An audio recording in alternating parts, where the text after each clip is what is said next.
Warembo jamani, ngoja tuongee kitu kimoja. Wewe ni mrembo ambao umekuwa unasumbuliwa na mahusiano, ukiingia kwenye mahusiano ya malizi miezi 2-3, umekuwa ukiachika. Lakini ukiangalia sababu kubwa ni kwamba upo nyumbani tu unategemea boyfriend wako akupatie kila kitu. Boyfriend sio mme, useme atakuhudumia kwa kila kitu. Boyfriend ni supporter. Yule ambaye labda umekwama, unaweza ukamuomba msaada wako na akakusaidia, lakini sio kwamba ndo anatakiwa akupe kila kitu. Na maisha sasa hivi yamebadilika. Maisha ni magumu.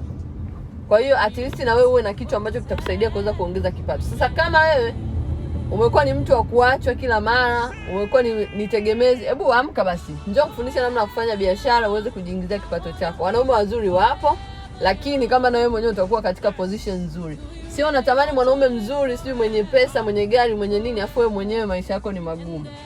Kwa hiyo kama wewe ni msichana ambaye umekuwa ukisumbuliwa na mahusiano mara kwa mara, mahusiano yako yamekuwa ni tatizo, hakikisha ukosi kwenye event. Utakutana na watu ambao watakufundisha namna gani ya kuingia kwenye mahusiano, namna gani sahihi ya kupambana uko kwenye mahusiano, ufanye nini uweze kujenga mahusiano imara kwenye hii event. Hakikisha ukosi jamani. Hii event ni ya moto.